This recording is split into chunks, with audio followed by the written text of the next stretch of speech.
Yes. Let's hit it.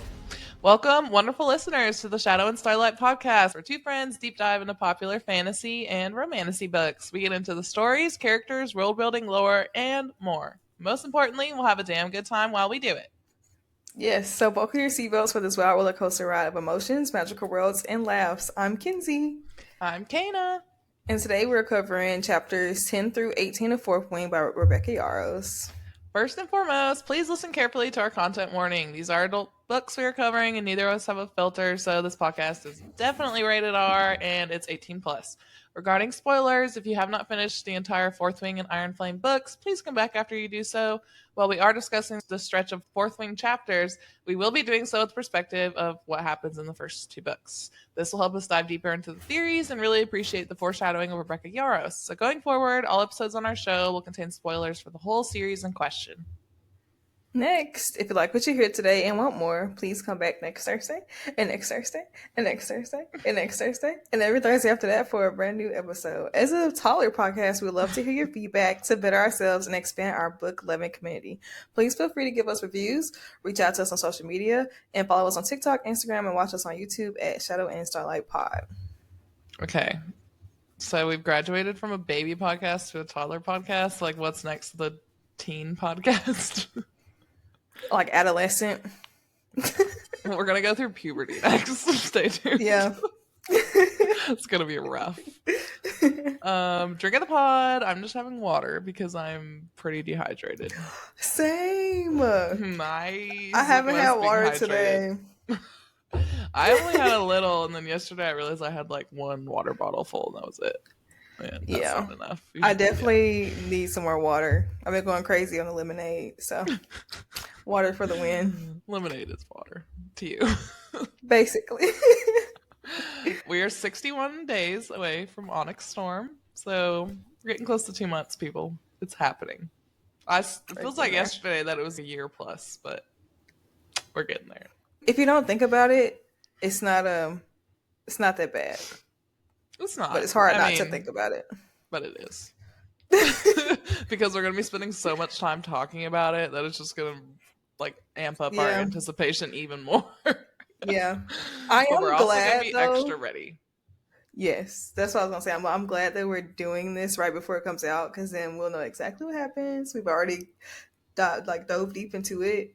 And so like when we start Onyx Storm, it's just like, okay, this makes sense. So we can kind of... Is dove a word? Divin? Dived? No, it is. Dove? Dived? No. Dived. I don't know. That sounds so weird in my brain. Dove into it. I don't know, because it's like, what's the other word? I don't remember. But it's another word that like has ED, but doesn't make sense that it's ED. I don't remember which one it was, though. I used to always get it confused. It doesn't matter. I'll think of it eventually. I don't live in your brain. So to kick off our episode, Kana's going to lead us across the parapet, aka her unhinged summary detailing the events of these chapters. Buckle up, because it's a lot to unpack.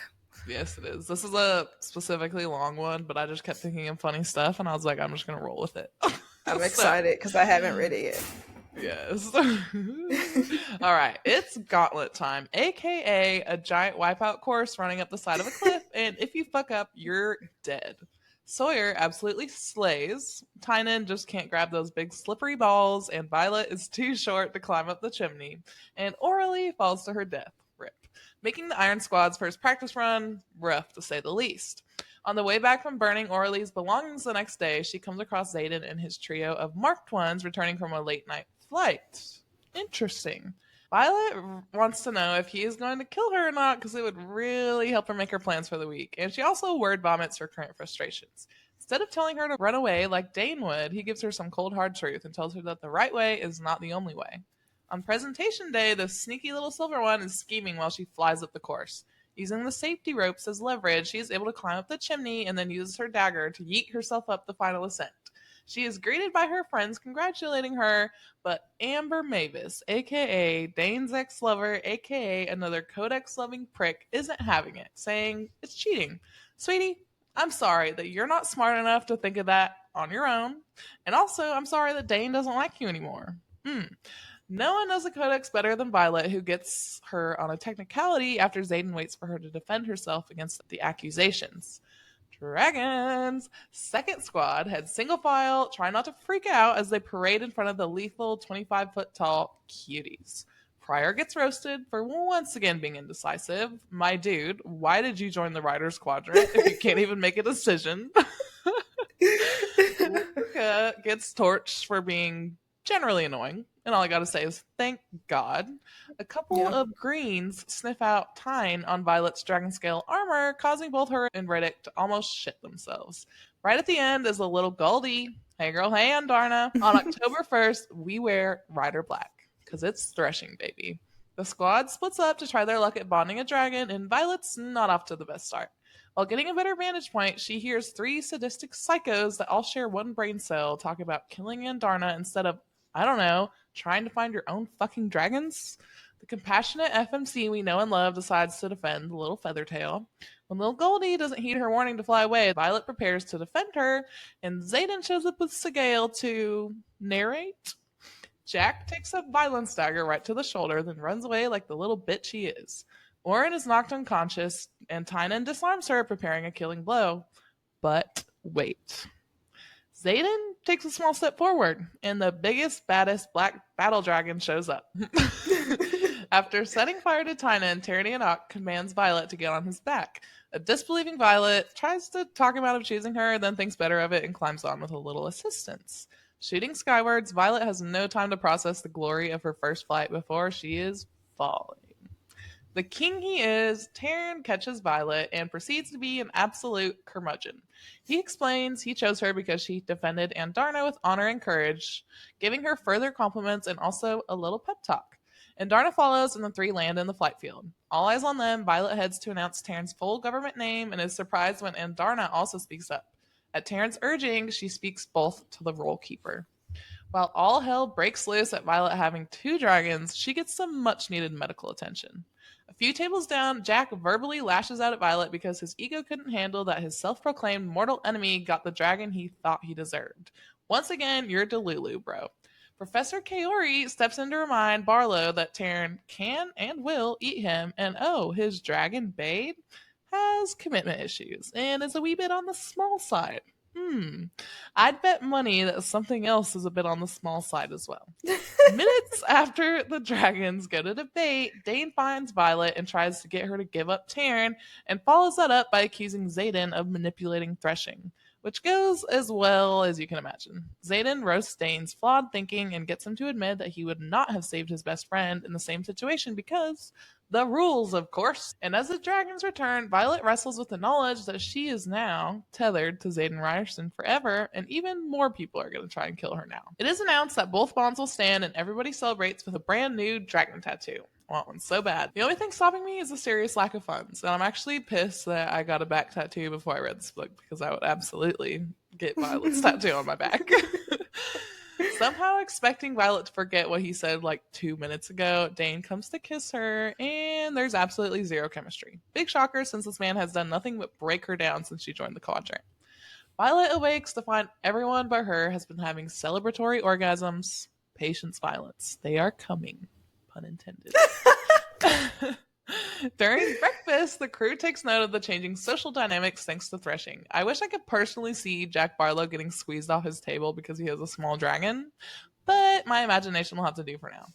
Then 2 more shocking things happen. 1, the elders in their squad join them, and 2, Imogen tells Violet that she's going to be her kick-ass weight trainer. After falling again and again and again, Violet's pretty pooped. On the bright side, she doesn't have to worry about a certain kiss because Dane agrees that they shouldn't have done it. Oh, but he's still very much in love with her. But, you know, the rules. In the last chapter in the stretch, we meet Jacinia and get another dose of Rebecca Yarros representation. Side note, I took a sign language class in college, and I only remember the sign for raccoon because it's utterly outrageous. So if you're listening, you should go to our YouTube because that's raccoon. Oh my god. So if you want to see what the sign for raccoon is, I guess you could look it up, but you know, you should also watch this on YouTube. The only thing I know is the alphabet. I mean, I forgot that. Literally, it's Yeah, a I weird remember the raccoon that I alphabet. remember. Because she did it. Our professor did it, and I was like, you gotta be fucking kidding me. Sawyer has started channeling as a metallurgist. No idea if I said that right. It's kind of a weird word. Anyways, Violet continues to get wrecked during flight classes and also learns that the archives doesn't have a copy of her favorite folklore. How suspicious. Taryn goes to partake in a flock of sheep, and fucking Dane comes up to yell at Violet for falling off her dragon and not telling him. Our girl has finally had enough and lets Dane know exactly what she thinks. Yes, queen. Heading back, Violet has to watch in horror as an Intrinsic has his neck snapped right in front of her. Later, dreaming about her father, Taryn jolts Violet awake to discover a group of unbodied cadets in her room to assassinate her. Just when things are looking hopeless, and Darna stops time. And that's where it ends. Ooh, juicy. Yes, very juicy. There's a lot that happened. Now it's time to head into our battle brief, where we're going to discuss all things notable in this stretch of chapters, including theories, foreshadowing, and more. Yes. First thing I want to talk about is I think there's potentially foreshadowing to Dane's eventual death in this stretch of chapters. So in chapter 11, there's a bit of a throwaway line that really caught my eye this time. When Dane is once again telling Violet to change her mind about running away because he doesn't want to bury her, she says, quote, "It's inevitable that one of us will have to bury the other." This is giving Rebecca Yarros foreshadowing at its finest. Well, this could be her just stating a fact that one of them is going to die before the other. I do really think that Dane will probably die before the end of the series, and it's probably going to be really emotional for Violet. But I think this especially because Dane has begun his redemption arc much earlier than I expected. Like, that was such a big shock to me in Iron Flame, and I feel like his character arc is just happening so quickly that gives me the feeling that he's going to die later on because all this progression is happening. Maybe he'll even die in Onyx Storm. I am really afraid of who is going to die in Onyx Storm because I know there's probably at least going to be one death. But if it's Dane, I think I could recover emotionally. Is it bad that I'm hoping that he dies? Goddamn.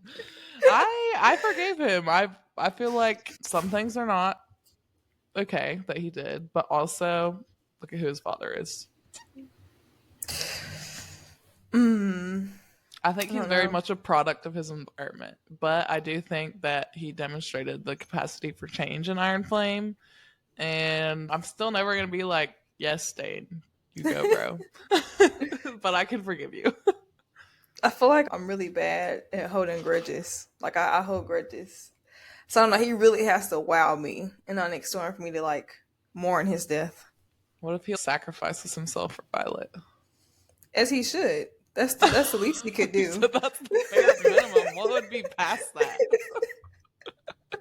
I don't know, but he had to step it up. Oh my god. I'm excited for us to get to Iron Flame and talk about Dane. Well, just everything that happens in that book, but yeah. Yeah. Yes. Because I mean, I have to cut him some slack in Iron Flame, but I'm still coming for his head. Yeah, well, I saw your favorite moment section. Hating on Dane again.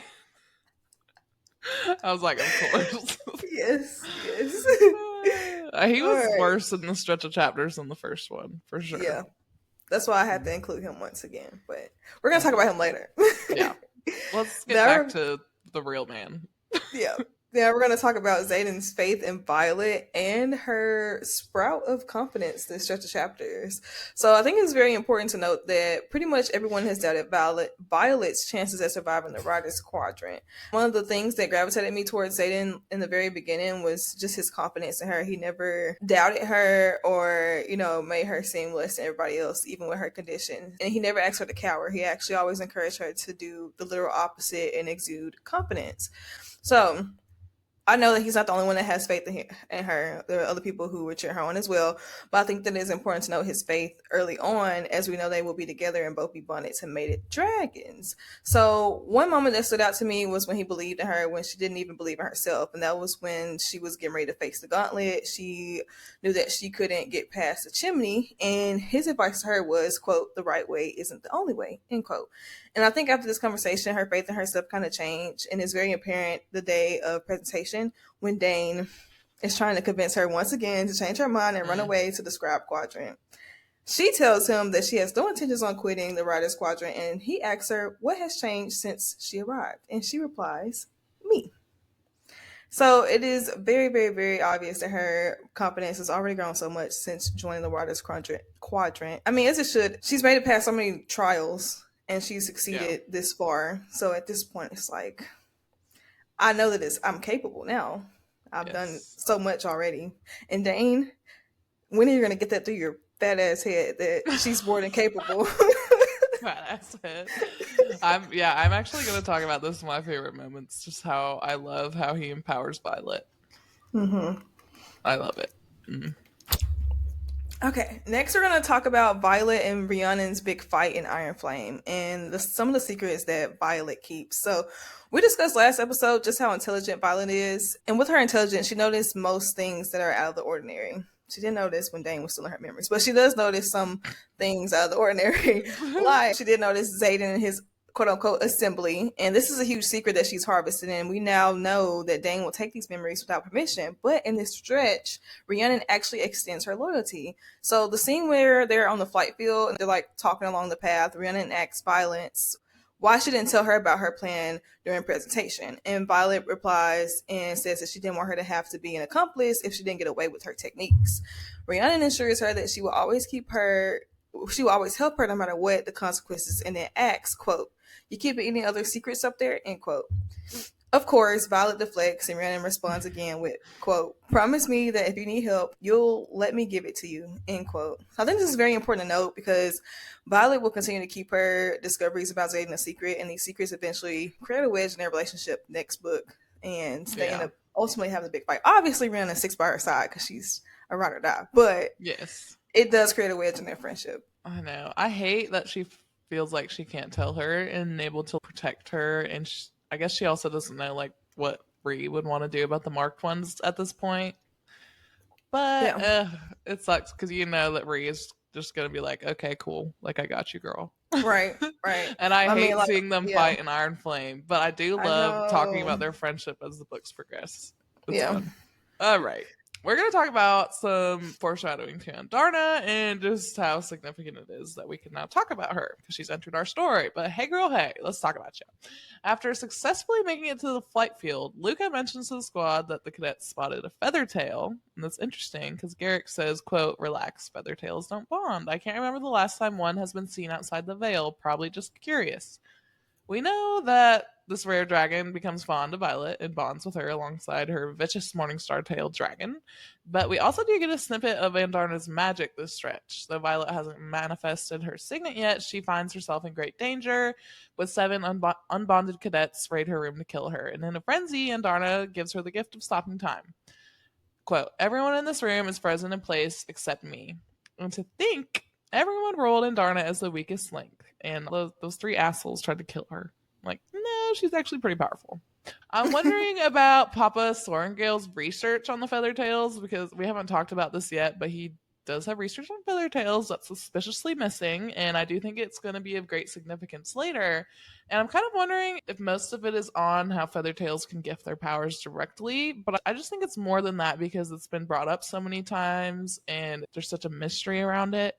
I feel like there's something else about Feathertails, and I don't know whether that relates to Andarna specifically because we know that Feathertails are just adolescent dragons, basically. But I Yeah. am really curious to learn more about Feathertails and the research, and then just more about Andarna because we know that there's so many huge nuggets at the end of Iron Flame about Andarna and her Yeah. connection with Violet that just, oh, so many questions. So many questions. So many. But we're glad you're here, Andarna. Welcome to Yes, the I love her party. little sassiness. Oh my gosh, we're gonna Yes. get into the excerpt that was released today, and I just died laughing when Andarna was like, "Let's keep the corpses so we can roast them" or something. I was like, It "No, was she's like, still a that's sassy something teenager." fun. I think And it then was so cool that we get to see her grow because it's like, I'm pretty sure we were like the exact same way as teenagers. worse. It was cool. I feel like I could relate. Well, while we're on the topic of dragons, we're going to discuss Taryn and Violet's bond. So, as we know, she survived Threshing and she bonded. Yay! So for a second there, Violence began to lose hope that she would even bond a dragon during threshing. But in the midst of keeping our adorable Feathertail safe, Taryn actually chose her. And he kneeled so she would be able to climb up his leg, which is absolutely unheard of because dragons never compensate for humans. And if you can't climb up their leg or hold your seat on their backs, they deem you unworthy. But Taryn helps her and catches her when she falls. With all his sassiness, I think this shows just how close they'll become and the sacrifices they'll both make for each other in the future. So I just think it was really important to note just how close they already are and how strong their bond is now. I love that he becomes a father figure to her in a way because she doesn't have her father anymore, who is like a super important nurturing parent for her. And Taryn has kind of, not in a way replaced him, but is like taking on that role. And he's always like reminding her to eat and like telling her to do stuff. Yeah. I just love it. Their relationship is so funny. I'll get into him later. I can't. I'll just keep. I love him so much. Okay, still on the topic of dragons, we're gonna briefly discuss the Empyrean. After Violet survives threshing and bonds two dragons, sorry, but that is a serious flex. So I will not stop bragging on her, and I will not stop saying throughout this whole episode that she bonded two dragons, not one. Eat that, Jack Barlow. Thank you. You got this small little dragon with commitment issues. That was so funny when Professor Kaori was like, your dragon's bonded like 4 riders in the past, which is like Dragon Goss at its finest. And then who else was it whose dragon someone was saying like they never bond strongly? I think Taryn was saying that to Violet. It was like Glenn or something. Glean or something. Glean never bonds strongly. Yeah. Violet was like, oh, we just got some tea. And Caroline actually bonded him after his rider fell. Oh, right. I hate Caroline. Yeah. Sorry. I forgot her. I don't really remember how she was, but yeah. Anywho, after bonding a couple dragons, again, some of Navarian leadership argues whether this is possible, and Professor Kaori makes it very clear this decision actually isn't up to the leadership, but is up to the dragons. Quote, it's up to the Empyrean to decide. I think this just shows how null the opinions of the humans are to these vicious beasts, and they will never have say-so over the dragons. Yeah, I think it's important to keep in perspective. The series is called The Empyrean. And she said, I can't remember what interview or where it was, but like, this is a dragon-centered book. Like, yeah, we're hearing the story through Violet and Zayden's experiences, but like, we have to keep in the forefront of our mind that like, the dragons are the bigger picture. I'm curious to like really learn more about the dragons and the Empyrean and like all the complex dynamics. Yeah, because it's almost like a chain of government where the dragons are at the top, like the Empyrean is the top, and they govern almost the humans because the bond with their riders essentially kind of controls everything. They essentially control the battles too. Yeah, I'm curious to see how the Empyrean is going to affect the plot of the book playing out. Yeah. And like all the dragon politicking. It's so interesting. Yeah. I like that we get dragon politics. Yes. I wonder if Taryn is ever going to have to fight Koda, General Melgren's dragon. Isn't Koda the biggest dragon? Yep. That's probably why Taryn is salty, because in this stretch, he actually was like the first to fly off during like flight maneuvers, and Violet was like, why you have to be the first one? And he was like, I've never been like the back of the line kind of guy. She was like, oh, like you're like the front of the line. Good to know, buddy. So that's probably why he has beef with Koda, because he's like, I need to be the biggest dragon. Well, yeah, at the end of the day, I guess he does have to answer to Koda, because Koda's, I think, the elder of their den. Okay. So he probably hates that too. Yeah. Anywho, we keep getting distracted by dragons. Wait, I have one more thing. Okay, yeah, go. It's totally unserious. Of course, sexually inappropriate.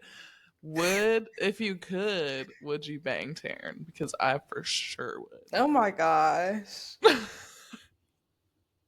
Probably. I need fanfic. I'm sure there's fanfic out there. He'll probably be my sugar daddy. I would marry him, honestly.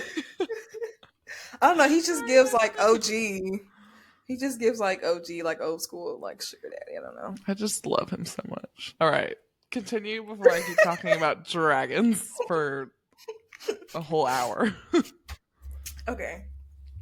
Moving on from dragons, we're actually going to discuss Dane, the traitor that you are. In the last stretch of the chapters, from the last episode, Dane told Violet his secret signet, which is he can see people's memories by touching their temple or touching. He said two different things. He said he can touch them, and then he like corrected himself and said he can touch their temple. So I don't know which is which, or if he can actually just touch somebody into their memories, but I'm just gonna go with he has to touch their temples. So obviously, now knowing that he will steal Violet's memories in the near future, I think it is super important to note the times that he actually comes in contact with violence and physically touches her. This scene is after she bonds the dragon, and Dane comes up to tell her that she has to pick between the two, and he asks her what happens. Violet tells him pretty much everything except for the small detail that Xaden took a step before Taryn showed up. But he still accuses Xaden of interfering with Threshing. But she never did say that he interfered or he took a step. She just told him that he narrated. So, and while she was telling him this, he was touching her, like he was physically touching her. So I don't know if like he saw him take a step from her memories. I don't know. It's kind of just raised flags for me, or if he just wanted to accuse Xaden because they hate each other. But for sure, yeah, possibly both. Yeah. So I don't know. I just thought it was important to note because he was touching her and she left that small detail out and he still decided to accuse Xaden of it. And Xaden picked up on this and said, quote, because you have too much faith in him, Xaden answers anyway, catching up to me without even lifting his stride. And knowing who to trust is the only thing that will keep you alive, keep us alive, not only in the quadrant, but after graduation. End quote. The next notable scene in this stretch is after Violet's first flight maneuver. Dane stops her in the hallway, and in this scene, he is once again being a royal pain in my ass, but he also touches Violet again. Quote, a sigh rips from Dane's lip, and he palms my face gently, his gaze dropping to my lips for a heartbeat before he steps back. End quote. Okay, my thoughts on this scene was that when he touched her face, he stepped back because he saw something.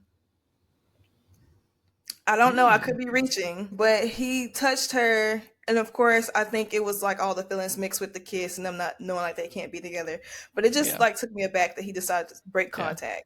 So I don't know. That just raised flags for me. I don't know, man. I think later on his story that he gives with, whether it's true or not, I don't know. That he accidentally took her memories like right before the whole like end of book shit show happens. Yeah. And that's when he saw and reported to his dad. But I don't know, because he does cup her face so much during the whole book. And then like lines like that where he steps back and stuff. I'm like, I don't know. I feel like I want to trust him that he accidentally took him just once because of his eventual redemption when he does stab Barish. So I'm like, I don't know. But also this stretch of chapters is making me hate him so much where I'm like believing that he could be this master manipulator. I don't know. Yeah. I don't know. This scene is just really weird to me because right before this scene, she's talking to Rhiannon and she's telling her about the kiss and she's telling her that there was no chemistry and she expected it to be something there, but it was nothing. And in this specific scene, they're discussing the reason why they can't be together. And I almost feel like Dane was kind of projecting Violet's feelings back to her. Like I think he used the rules as an excuse as to why they can't be together. It's probably me reaching, but maybe he saw that small snippet of her feelings of, oh, there's nothing there. I wish there was something there. And he kind of was like, oh, we can't be together. The rules aren't too important. Like, we already know, like, he thinks the rules are important. But I don't know. It was also Violet described, quote, but his eyes are heavy with sadness. I don't understand, end quote. So I don't know if he, like, saw that small glimpse of the conversation that they had and he just decides to deflect and be like, oh, we can't be together because the rules are too important. I don't know. I'm probably reaching, but I'm glad you hate Dane this much because you're coming up with stuff and making me think of stuff I didn't consider previously. Inspired by your hate for him. Oh my gosh. Oh, also with the whole Xaden's whole step forward, it's interesting looking back on that moment because it's like, well, did he do it because he was falling at that point? Or did he do it because of the deal he made with Lilith? Or Lilith told him he has to protect Violet? Or both? Maybe a little bit of both. Yeah. Yeah. I think a little bit of both. Because I know he was rooting for her. Like, we knew in that moment that he was rooting for her. Yeah. I just love that he didn't do it initially. He let her defend herself until she couldn't Right. anymore before he thought about taking a step forward. Once again, empowerment. Bam. All right, let's talk about our girl Jacinia and the Book of Fables. So, it is very important to note that the Book of Fables that Violet's dad gave her was mentioned from the very beginning, like we talked about last episode. It talks about Venin, Wyvern, and the battles of good and evil. And now that Violet is a writer, she's been assigned to a quadrant duty, library chores to drop off and pick up books. During this stretch, Violet runs into her old friend Jacinia, who we know will transcribe the events of this entire series after it happens. And Violet, wanting a good book to read, like all of us, asks if they have a copy of the Book of Fables, and Jacinia looks, even like spelling out Wyvern and trying to search it up. This is heavy foreshadowing. As we know, this particular book and the contents within are what caused Violet to really start asking questions about what she believed were old fictional folklore tales. Quote, our archives have either a copy or the original of almost every book in Navarre. Only ultra rare or forbidden tomes are excluded. When did folklore become either of those? Though, come to think of it, I never came across anything like the Fables of the Baron on the shelves while I was studying to become a scribe. Chimera? Yes. Kraken? Sure. The Wyvern or the Venin that create them? None. Very bizarre. End quote. Yes, Violet, that is very bizarre. Ding, Very ding, ding. bizarre. Yes, that was on my first read. That was when I was first like, okay, are these real? Like, are the Venin real? And then I was Yeah. like, nah. And then at the end, I was like, oh, shit. Yeah. I mean, because I feel like the scribes are very, very, very, very, very detailed and very, very like strict on writing everything down and making sure all the history is recorded. So for them not to have this one specific book on this one subject and have things like with similar subjects, like the Kraken and the Chimera, however you say it, is really weird. Chimera. Chimera. I want you to read Crescent City because she has this little pet chimera. That's like the cutest little thing ever. Oh, I know. I don't know. I don't even know what that is. It's like something from mythology that's like half something, half another something. I don't know. That was a very specific description. You're welcome. Thank you.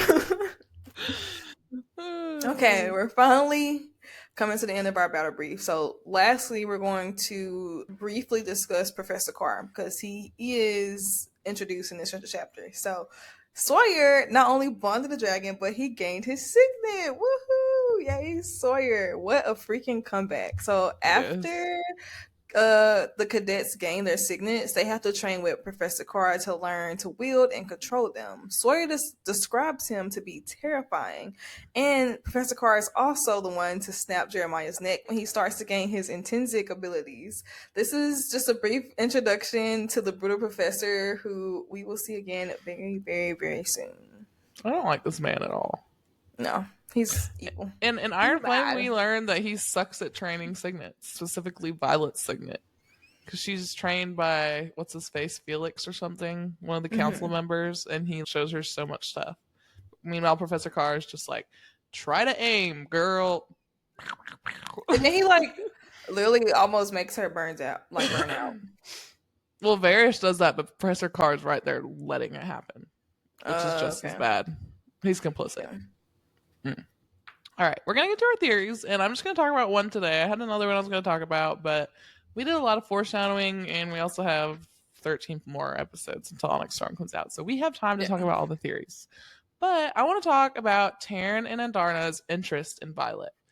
So this is like a theory or theories that Violet either has a special connections to dragons or there's something else about her that makes her capable of things no one else can achieve, and the dragons know this.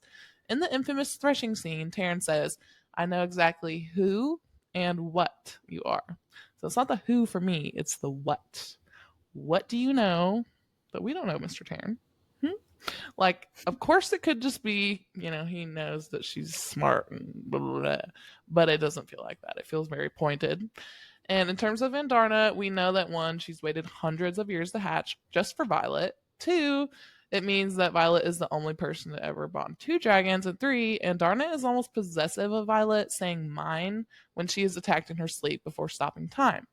But overall, I think both of their significant interest in the way they talk about Violet, like how she is capable of speaking to other dragons when that is not at all the norm, raises a lot of questions for me on what exactly makes her so special to the dragons. Of course, our girl is amazing inside and out, mind of a scribe, heart of a writer, but there's something more, I know it. And I really think it may have something to do with her silver hair. Like, maybe she's an antidote to the venom or immune to them, and the dragons can somehow sense this. Or maybe it has something to do with her family. You cannot convince me that Papa Sorengill's Feathertail research isn't crucial. Maybe it has something to do with that. And at Book Cuddle on Instagram has also recently opened my eyes to Violet potentially being a dragon shifter as a second signet, or at least part dragon in a way. But that's a lot to tackle, and we're going to get into that juicy theory another day. But I actually really like it that she may be part dragon in a way, or she, like, when her mother was sick when she was pregnant, like maybe she took something that had dragon something. Yeah. I don't know. I'm not eloquent at all. Yeah. something. I think that is cool though. Yes. It frustrates me because I always want to know like what's the true meaning behind her silver hair. We and need the so many excerpt answers. really just fucked us up with silver-haired Menon. So Yep. we'll get to that in a second. All right. Favorite parts. I actually held off on talking about dragons last episode, but there's no stopping me now because we're full on dragons now. So, and I'm pretty sure I like the dragons more than the actual characters, and I am very serious when I say that. I'm not even joking. Same. Taryn is absolutely my favorite dragon ever, second to Toothless, of course. Toothless, I love you. But I do love how Rebecca developed his sarcasm so early on after his introduction. Like, she wasted no time with his character development. And I was going to insert one of my favorite Taryn lines, but there are just so many. I tried to choose one, but I actually put two in here. So the first one was, quote, "Now get in your seat and actually hold on this time, or no one is going to believe that I actually chose you." End quote. Dude, literally everything he says, I underline it and I'm like smiley face. He's so like snappy and sarcastic. It's hilarious. Yes, he's like, simple flight is hardly acrobatic. But this doesn't even compare to his attitude as a whole. And we also get our infamous quote, "I know exactly who and what you are," Violet Swergale line, the stretch too. And also just cute little baby Andorna. Like, she's just so adorable. And I love the vast difference between Violet's two dragons in this book. So from like first glance, of course, everybody thought Andorna was a lot smaller and they thought of her as the weakest link. But of course, we know that's not true. But it's very important to note that the difference between Taryn, who is actually the second biggest dragon and the most cunning, pretty much. I think that was cool that she kind of got both sides. Yes. My next favorite part was presentation / the flight field. My favorite part about presentation wasn't the fact that Violence made it across. I mean, like, we knew she would. She was the main character, so of course. But it was the damn good advice that Zayden gave her. And I love that he was always in her corner and he taught her so much about how she could use her weaknesses to her advantage. He always knew that she would have to use unoriginal ways to do things, but he never, ever, ever doubted her abilities to do them. Unlike some people. Dane, I'm coming for you in a second. Give me a little bit. God. I'm ready. I'm gonna get some popcorn. Next, I'm gonna talk about Threshing. So circling back to Violet really gaining confidence this stretch, can we talk about her actually finally facing off against three men to protect Andorna, and not to mention Zayden cheering her on once again with a wrecked ankle too. This man, literally, he had no doubt. He was like, "Yeah, you got it." Like, that is a good man right there. So. But this scene was just so action-packed, and on my first read, it caught me by surprise, because initially, I always feel like I knew on my first read that she would kind of bond Andorna because of just their initial pull to each other and her need to save the dragon. I kind of felt like she would bond with her, but I actually wasn't expecting Taryn at all. I don't know. I wasn't expecting him. I feel like that was a big shock. Yes, so the best. And I wanna go up to Violet excerpt. Can I pet that dog? Can I pet that dog? Can I pet that dog? I don't think Taryn would like that. No. He's not. Lastly, Dane Atos. Once again, I'm riding the hate train because he pissed me off even more this stretch than he did last time. This won't be the last time that he pisses me off, so get ready. So not only did he try to get her to quit the quadrant again, but he tried to convince her to choose between her dragons.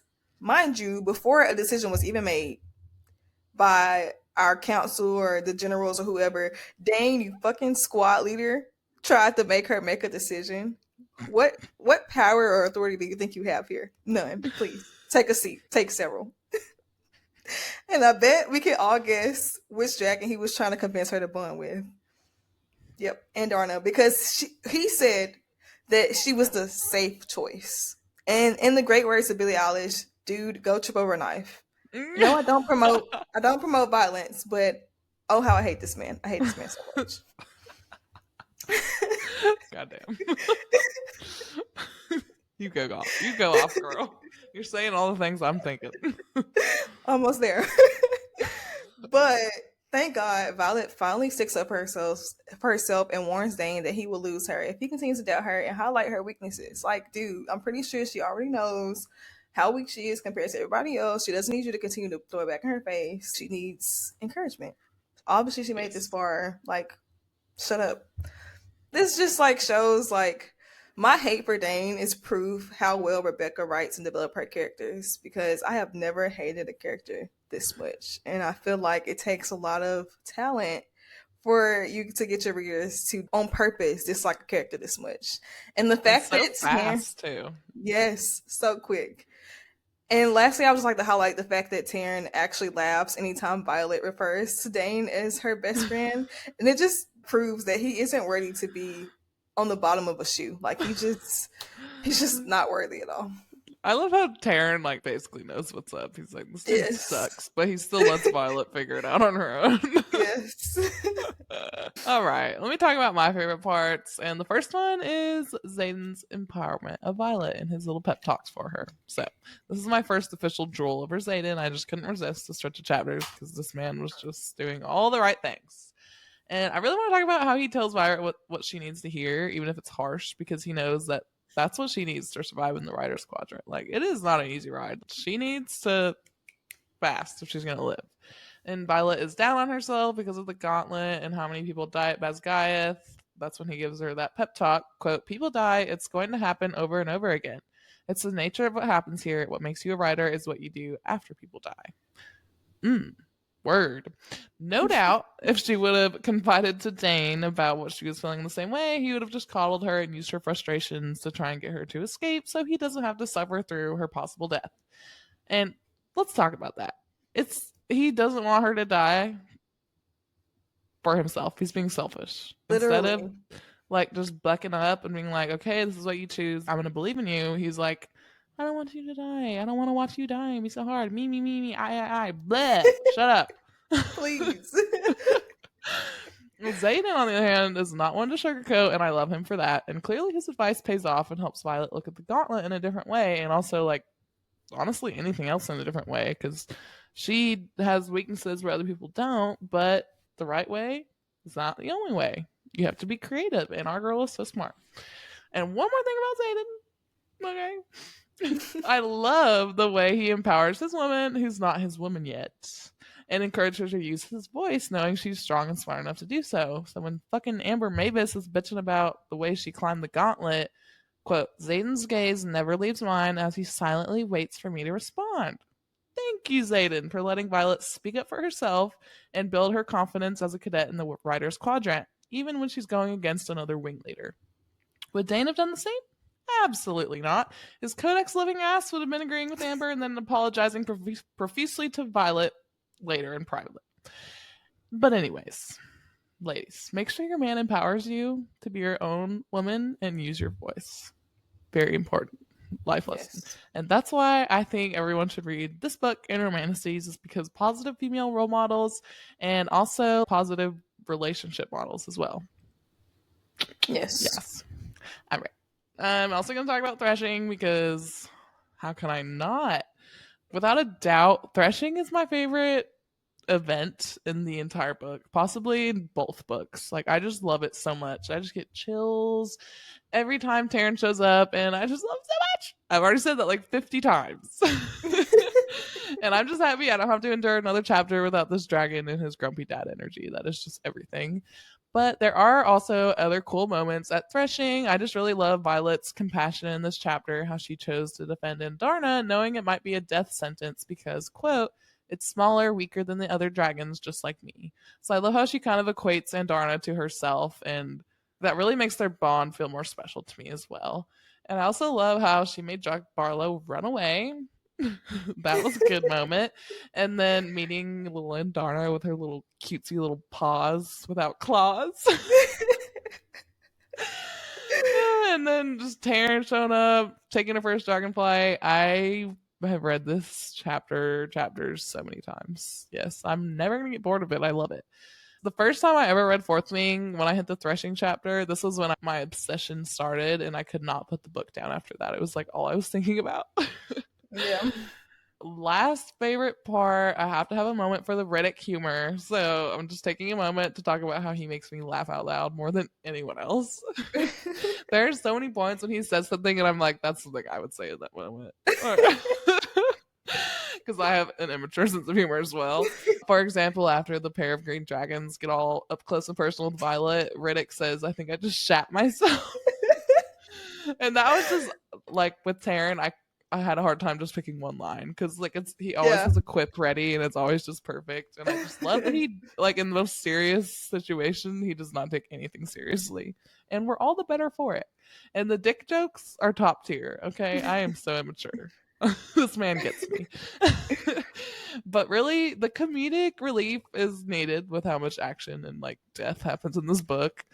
And on a last side note, I love the inner circle dynamics and how much they support each other unconditionally. That's why they are the Iron Squad. And also, if you read Quicksilver or listen to our Quicksilver coverage, Riddick is absolutely the carrion of the group. That's all. Yeah. Yes, for sure. Mm-hmm. He better not die. Hold on. My freaking lips are peeling. It's disgusting. It's bothering me. Need some chipstick.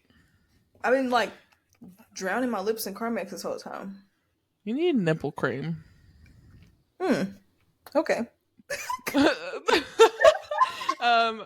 There's a context to that. I listened to this true crime podcast, and one of the hosts is like a guy who makes memes for a living. His name is Take Sinatra.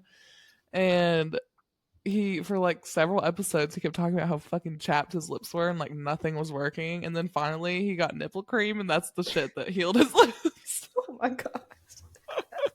Like, oh, okay, so, nipple cream. If anyone is listening and your lips are super chapped, buy some nipple cream. You won't regret it. I've heard it's very moisturizing. I might have to look into that. Yes. Yeah. Okay. Moving on. From nipple cream, don't know how we got there. This is a good episode. You're having your Riddick moment right now. This is probably something he would say. Absolutely. Yeah. Okay. Time to close out our battle brief and move on to the Book of Justinia, where we would dive into the mythology that inspired Fourth Wing, as well as explaining a world-building topic. Today, we will be breaking down all that we know about dragons and their respective dens in this world. Feel free to skip ahead to our mini-series if you feel like you're already an expert. Yes, so we're going to dive into some of the mythology and meanings of the dragon names, and not all of them, just some of the ones that we've gotten at this point. So starting out with Lilith Sorengale's dragon, Aimsir. Also, probably going to mispronounce a lot of shit in this section. But you've been warned. In Scottish Gaelic, this word means climate or weather, and considering her mom's signet, she channels the power of storms, so that is a dope connection right off the bat. Yeah. Tyne is an old Gaelic name meaning fire, flame, or conflagration. And this is Mirror Dragon. Considering it's a dragon that breathes fire, immediate association. Yeah. Now, this is one of my favorites, Sigale. So this is likely derived from the word Sigale. It's just spelled differently, which in Scottish Gaelic means shadow. Zayden's dragon. He's a shadow wielder. so fucking awesome. To make it even better, the blues actually descend from the, here we go, first mispronunciation, Gormphales. the lack of confidence as I said that. The Gormphales, yes, which that's the line that the blue dragons descend from. Okay, it means blue shadow. So I love the connections there. Like the Sigale's a blue and Zayden's a shadow wielder. I love that. Tyrnianach is a Scottish Gaelic word that means thunder. So Violet, lightning wielder, and her thunder dragon. There you go. There you go. Okay. I'm going to say Andarna because I do not know how to say her full name. You gotta try. Hey, man, I just said all the other ones. And Darnarum. And Darna Urum. Do you want help? Because I just listened to the audiobook. Yes. It's Zandarna Urum. Oh, I had it right. Don't overthink it. Yeah, you're basically there. Just the lack of confidence. Like, yeah. And Darna Urum is another Scottish Gaelic name that translates to the second honor. What does it mean? Oh, for some reason I thought that I was. Well, I realized that I gave you that part when I knew what to say there.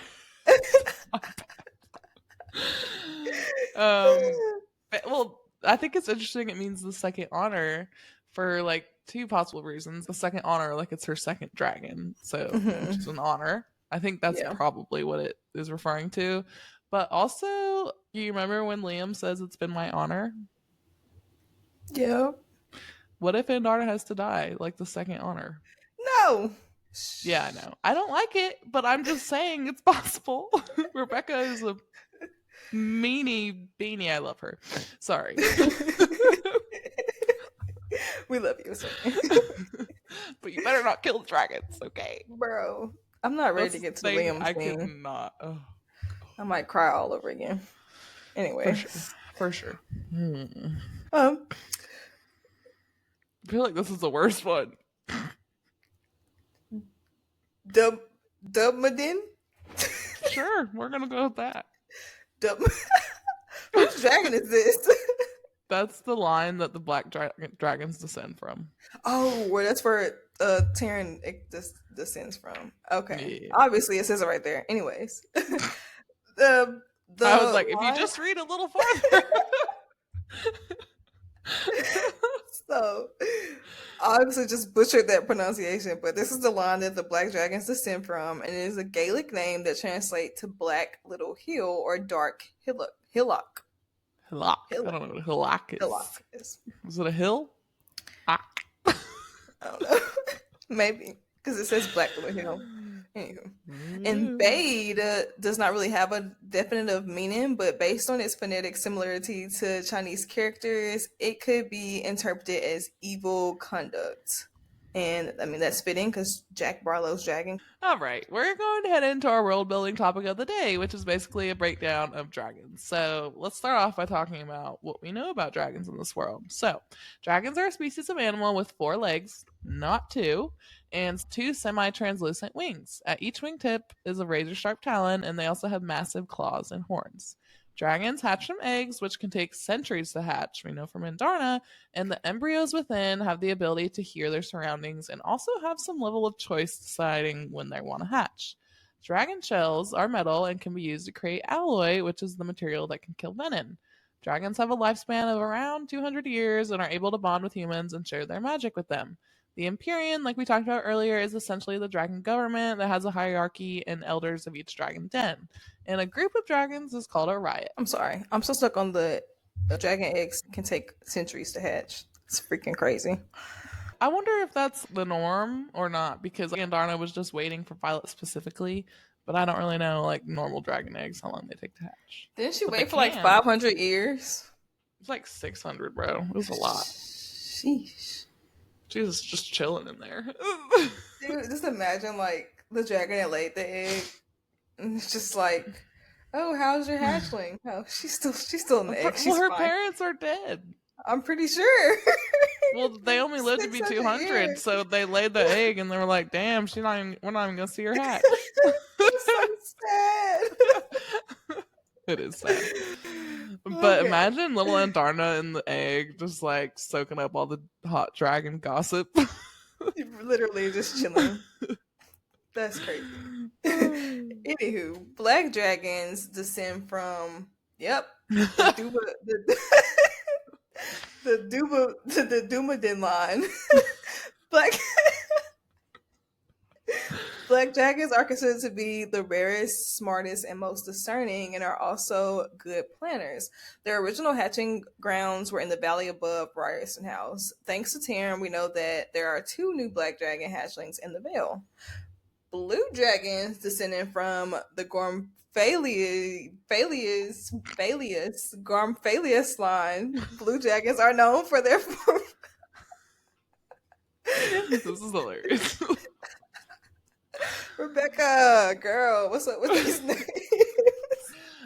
Most of them are Gaelic names, but some of them, like especially the lines descended ones, were they didn't really have like a connected meaning, so I didn't include them. But that's how she'd be coming up with the words.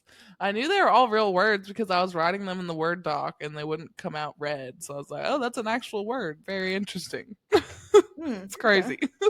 But yeah, blue dragons are known for their formidable size, ruthlessness, especially in the case of the blue daggertail, and generally have an intimidating reputation. Most blues in active service are stationed in the Espen Mountains, where the fighting is most intense. Green dragons are descended from the... Damn. It keeps getting worse. I'm trying to say it out of my head first to make it make sense. You ain't look... What? Oh my goodness. No. Oh. He said it in the microphone. Oh, and now he's booping it. Oh. Green dragons are descended from the Ewan Lode's Snig line and known for king intelligence. Snig? It's the Sig. Ewan Lode's Skig. No.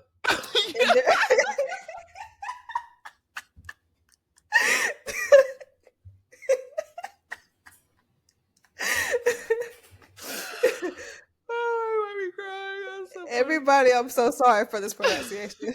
I feel Please like don't be say you're welcome for how much everyone's laughing. Do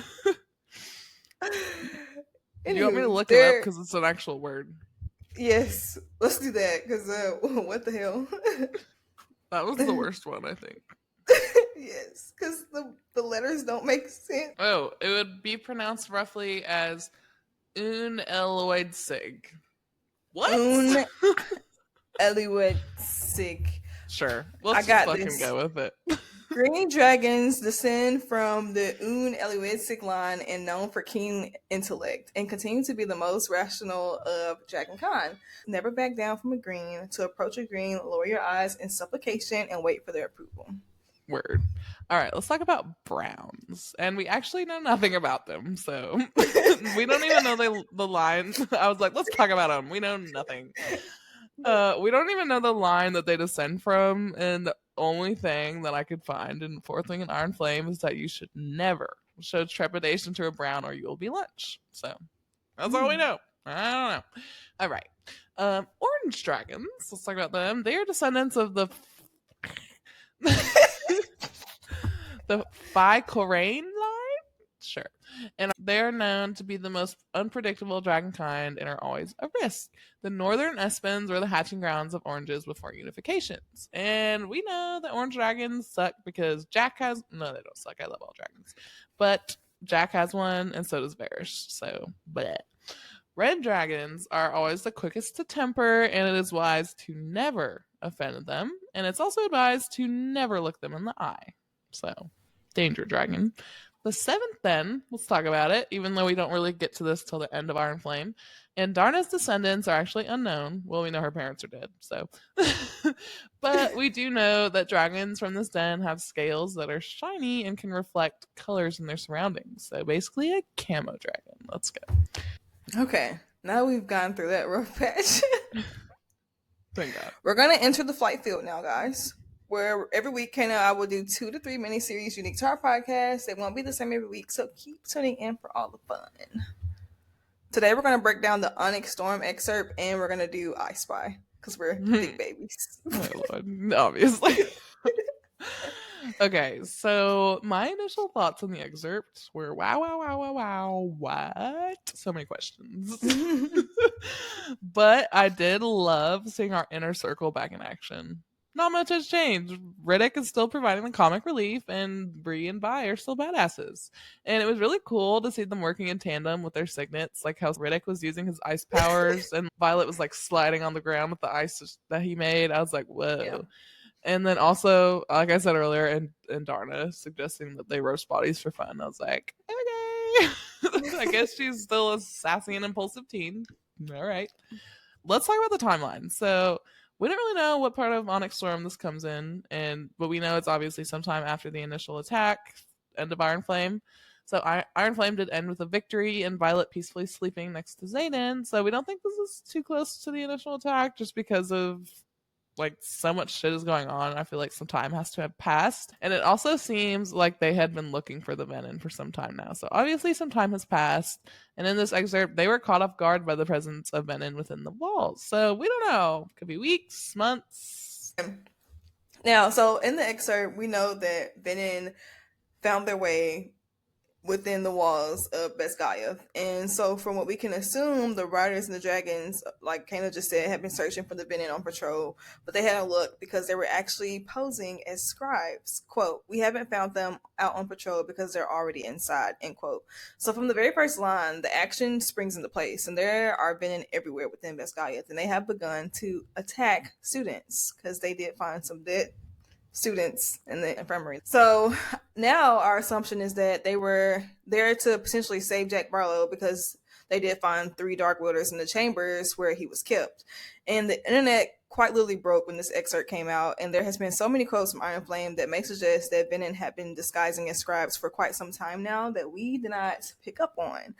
But one quote from this excerpt that was just posted also confirms they have been within the walls for quite some time as well. Quote, how many of them had Imogen and I seen on our walks to the infirmary without even realizing? That's how they fit without notice. They're dressed as scribes, end quote. So in addition to that, there is a line in Iron Flame where Violet sees a scribe in the Rider's Quadrant with the hood up and remarks on how strange it is. So they could have been sneaking into Beskaya since book 2. Maybe that is how they knew where the Warstone was and where to get Jack and where he was being killed. So yeah, I think that's interesting. Like, how long have they been sneaking in? Because I had a theory last episode about like Navarre leadership in the military being like double agents or recruiting people to become Venom. But I feel like if they've been sneaking in for a while, it actually makes more sense that like they were sneaking in and recruiting students on their own, which could be true. I don't know. There's a lot of questions. But or it could have been Jack. I think Jack plays a big role in it too. Ugh, fucking Jack. Because he was potentially playing both sides too. Oh, for sure. Yeah. I don't feel like he's smart enough to do that. I mean, I don't know. Maybe being Venom like gives him a little extra brain cell. Yes. Okay, let's talk about the silver-haired Venom because this is like the biggest thing of the whole excerpt, and it's obviously very important to note. Silver hair. Violet has silver hair. The only other silver-haired person is Suri on the council, and she just has like one streak of silver hair. So something is going on with this hair color. Quote. Quote, her silver braid swings free of her hood as her attention whips in our direction, and her eerie gaze jumps to mine and widens slightly under a faded tattoo on her forehead. My blood chills when a smirk tilts her mouth, distorting the red veins in her temples, and then she disappears? What? This chick is so suspicious. Silver hair, tattoo on her forehead, ruby hilted sword, and also she has a penchant for torturing her victims. Ugh. And also she disappears. What the fuck? That's the first time we've heard of anything like that. It makes me think of like Winnowing from ACOTAR. And I'm like, can all Venom do this? I don't know. The only other thing like that we've heard about is distance wielding, but that would mean that she would have to be bonded to a dragon and channeling a signet, which I feel like is highly unlikely, but also anything is possible. But I don't know. This raises a lot of questions, and I've had a lot of theories on what Violet's silver hair means. One I mentioned last episode about it being related to Malik, but then reading this excerpt, it makes me think that it's more related to something about Venin versus something relating to the gods. Could be both, but I don't know. I feel like it's got to be something Venin. And I'm Yeah. wondering if Suri with the streak of silver in her hair somehow knows, or like something happened to her to give her a single streak. So Yeah. weird. So many questions. So, like, my theory on this. So, I think the sage, he actually did disappear in Iron Flame. I think it was a scene Oh, where he disappeared at Resin. So, my theory when I saw her and, like, all these questions, of course, these question marks, and my theory might be reaching. But I feel like with fantasy, you never can reach too far because, like, literally true. anything can happen. So, I feel like she could also be a sage, or she's maybe an heir. And I know that sounds a little wild, but since the other sage is now dead, maybe she could be the heir. I don't know. The previous sage that Zayden killed, he would also disappear as well, and he was very fascinated with Violet. And like Kana mentioned last episode, this could have been someone we knew, because I know you mentioned that the sage seemed very familiar because he was so interested with the inner circle. So I don't think this is a coincidence. They both have silver hair. Like, could they be related? Could this be connected to her dad or her fever as a baby? Like, there's just so many questions that this silver haired girl raises, and it's just like, what are you? Who are you? What do you want?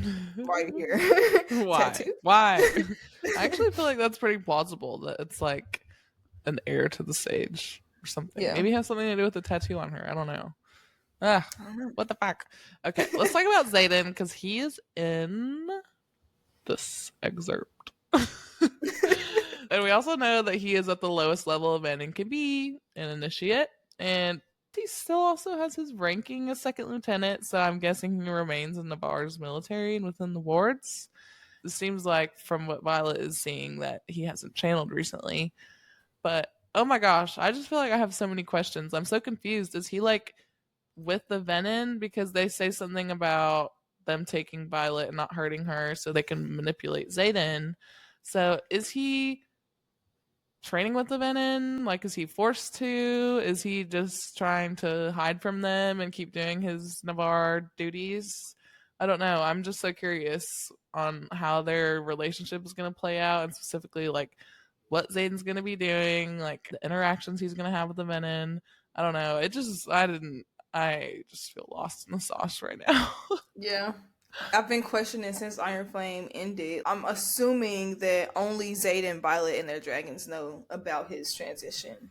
That is I my don't think they can assumption. keep that secret for long. Well, obviously, but like at this point, does anybody else know what's happening? Or I don't know. I don't know. Well, it was also weird she like puts a dagger to his throat. To who? Zayden in the excerpt, right? Oh, I missed that. What? I That missed was like the that. biggest thing that confused me. This was like weird, and then he was like all excited by it, and then right after that, he uses his shadows to kill all the venom in the room. I don't know. There's just Oh, like so much conflicting information in the excerpts. Like when I'm trying to yeah. figure out what the fuck is going on. Well, I guess that was her goal, is to confuse us even more. Yeah. I don't For know. Yeah, sure. I'm very confused. This is random, but this gives me the vampire vibes. The Vampire Diary vibes Of again. course. Of course.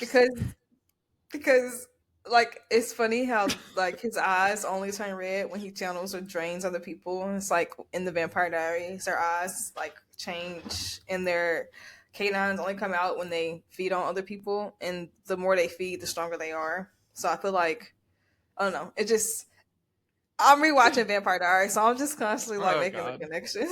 Oh Lord have mercy. I probably just need to watch it. Although I feel like I never watch TV anymore because I'm just reading books, which is Yeah. good. But yeah, maybe I'll get to it eventually. I don't know.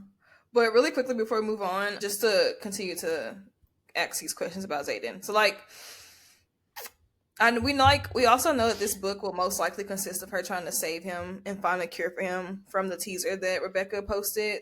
Her mantra changes from I will not die today to I will save him. And He can also still will his shadows, so I'm kind of guessing that this transition only really heightened his powers, and he also still has some connection to Sigil, because at the end of Iron Flame, he says that he didn't find it useful to even try to reach out to her because she had been so quiet, and it's obvious that he would still kill anyone who tries to harm Violet.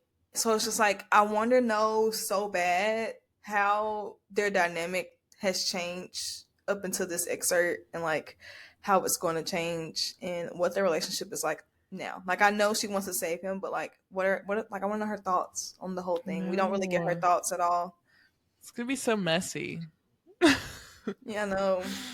We get a badass quote from Zayden. Quote, "Tell me something, Violence." A muscle in his square jaw ticks and he stares down at me, rippling the tawny brown skin of his stubbled cheek. "Why is it always you?" End quote. Love him. Love it. Love him. Oh my goodness. How? I can't wait to see what sex scenes we get in this in the next book. How can you top the throne scene? I wonder. Oh my god, the throne scene. I wonder how much better or worse the sex is with him being Venom. Oh, it's probably so much better. All right, let's play I Spy. So basically, Kenzie and I are just going to pick something we see that's a certain color, and then the other one has to try and guess what it is we're seeing. So I'll go. We have 3 tries. I spy. Yes. I spy something brown. It's not doo-doo. I'll give you a hint. It's not dragon poop? What? No. Oh, gosh. Ooh. Brown. Is it a dragon? Well, it's a dragon eyes. No. Oh. I guess I got one more try. You were close when you said, "Is it a dragon?"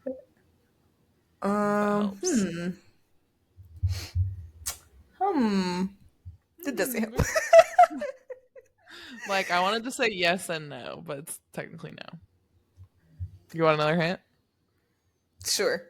It has to do with the Iron Squad. What the hell?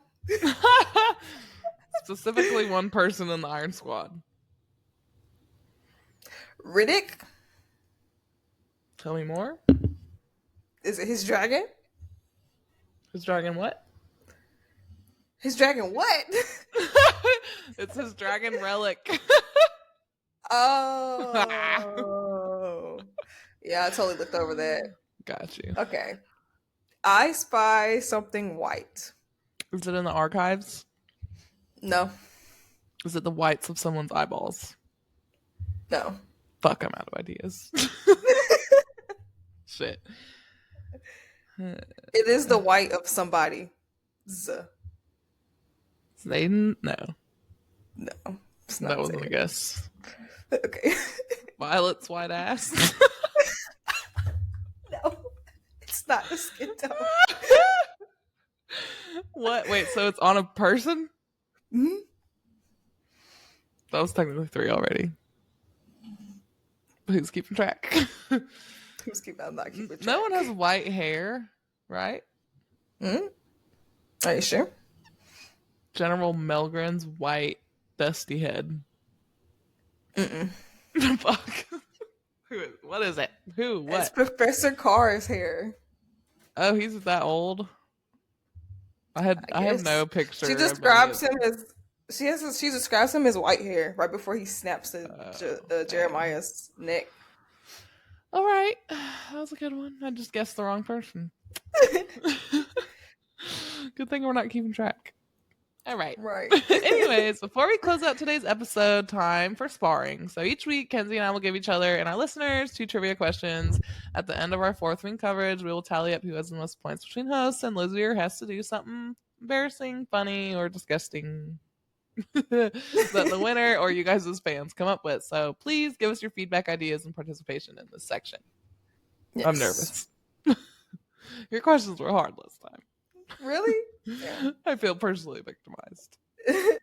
How many unbonded cadets were there after Threshing? I feel like I can do the math in my head. Okay, do it. I think there was 169, and then there's 97 dragons. Fuck.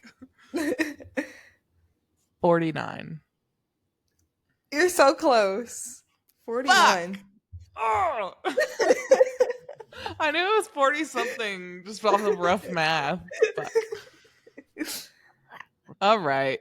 What is the name of Professor Kaori's dragon? Bade? It's Jack Barlow's, bro. You want to try again? Shit. Well, such a bad guess. I'll give you another try. Name of dragon names that I know. Well, think about, I'll give you a hint. So when we were talking about that part when Taryn's talking about how he's in the front guy, and he said the name of Professor Kaori's dragon in that section. Nope. Don't know it. And I don't know how to pronounce it, so here we go. You can scroll down because you can see where I highlighted it. Okay. Schmacked. Oh, yeah, I would have done. Is that how you say that? It's for listeners, it's Smacked. SMACHD. Schmacked. It might be smagged. Schmagged. Schmagged. Schmagged. Okay. Your turn. Okay. That was a good question. Thank you. What place did Violet's squad place during presentation? Fuck. When I'm doing the reread, I'm like memorizing certain numbers. I'm like, I'm gonna get her. And then you always ask me the shit I don't. I'll give you a hint. Is it in the 20s? I'll give you a hint. Yeah. Okay, there were like 36 groups in total. So they placed something out of 36. 11th. Damn. Really? Yep. I got a point? Yes. I didn't think I was right. Oh my god. All right. You ready for your last question? Mm-hmm. I feel like this one's a bit easier. Who did Sawyer see fall from a dragon on the return flight from the threshing field? Fuck, what's her name? Yes, it is a girl. It's the quiet one. Tina. Yeah. Yes, it's Trina. Not Tina, it's Trina. Okay, so the score is I have 1.5. Kenzie has 2, right? Yeah. Yes. Okay, so you're still leading by half a point. You know, we got a couple more episodes, so we'll see where this ends. But anyways, that's a wrap, folks. Thank you for tuning in to our Empyrean coverage. We can't wait to keep digging into all the theories and continue preparing for Onyx Storm with y'all. Join us next Thursday for more of Fourth Wing coverage, where we will be going over chapter 19 through 27, pages 223 through 346 for your reread or to refresh your memory. As always, we really appreciate any and all feedback from our wonderful listeners. So reach out to on our socials, tell us what you like, what you didn't, or if you just want to talk about books or Empyrean or theories, do it. We'll talk to you about it and we'll love it. This is a toddler podcast. We're not in our puberty years yet, and we would like to see it grow with your help. So please take the time, leave us a review. It really does mean a lot. Follow us on social media and all major podcast platforms for a freshly baked episode to be delivered to you next week. Bye, friends. See you next week. Bye, friends. See you next week.